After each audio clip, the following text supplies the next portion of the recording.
Crônicas do Amanhecer, por Feijão, Centro Espírita Allan Kardec. Balneário Gaivota, 27 de maio de 2017. Psicanalista transgênero Letícia Lanz ministrou palestra dia 30 de março em Florianópolis. A psicanalista Letícia Lanz esteve dia 30/03, às 20 horas, na UAB-SC, onde proferiu a palestra O Corpo da Roupa, durante o Fórum Nacional das Comissões da Diversidade Sexual da UAB. O tema da palestra também é título do livro de sua autoria, um manual introdutório sobre estudos transgêneros, o primeiro escrito originalmente em língua portuguesa. Com passagens recentes pela mídia, como na série Liberdade de Gênero, do canal GNT, e no programa Amor e Sexo, da Rede Globo, Letícia Lanz iniciou sua transição em 2000, em meio a uma relação, na época, de 23 anos, hoje com 40. Tem 3 filhos e 4 netos.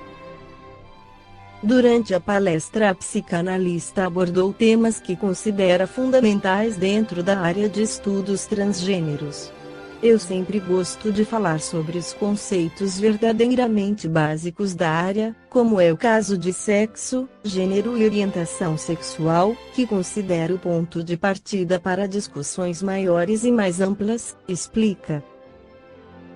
Letícia também falou da completa naturalização do gênero na nossa sociedade, que, de acordo com ela, fez com que gênero passasse a ser confundido com sexo, levando a reboque a própria ideia de orientação sexual. Serão situados ainda os conflitos da população transgênera na realidade atual do país e do mundo, e houve espaço para a participação do público. É essa interação que costuma transformar uma simples palestra num evento, em função da grande importância e significação dos temas que são aqui levantados e debatidos, observa. No livro Sexo e Destino, Espírito e Emmanuel, pela psicografia de Francisco Cândido Xavier, esclarece: ante os problemas do sexo, é forçoso lembrar que toda criatura traz os seus temas particulares, com referência ao assunto.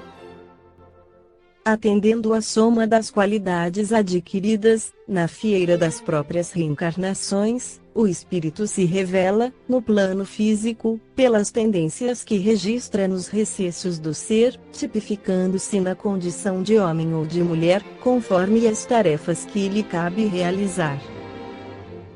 Além disso, a individualidade, muitas vezes, independentemente dos sinais morfológicos, encerra em si extensa problemática, em se tratando de vinculações e inclinações de caráter múltiplo. Cada pessoa se distingue por determinadas peculiaridades no mundo emotivo. O sexo se define, desse modo, por atributo não apenas respeitável mas profundamente santo da natureza, exigindo educação e controle. Através dele dimanam forças criativas, as quais devemos, na Terra, o Instituto da Reencarnação, o Templo do Lar, as bênçãos da família, as alegrias revitalizadoras do afeto e o tesouro inapreciável dos estímulos espirituais. Sexo é espírito e vida, a serviço da felicidade e da harmonia do universo. Conseguintemente, reclama responsabilidade e discernimento, onde e quando se expresse.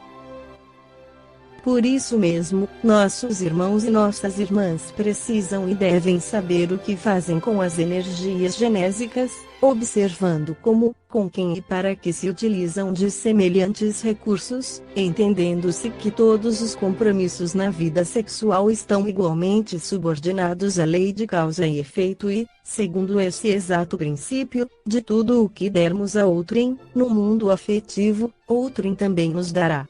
A homossexualidade, também hoje chamada transexualidade, em alguns círculos de ciência, definindo-se, no conjunto de suas características, por tendência da criatura para a comunhão afetiva com uma outra criatura do mesmo sexo, não encontra explicação fundamental nos estudos psicológicos que tratam do assunto em bases materialistas, mas é perfeitamente compreensível, à luz da reencarnação.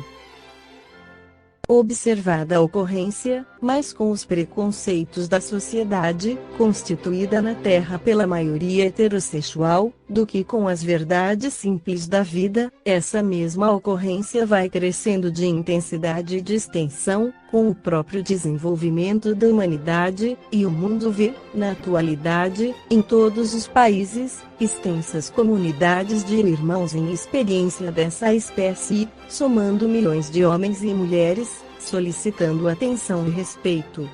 Em pé de igualdade ao respeito e atenção devidos às criaturas heterossexuais.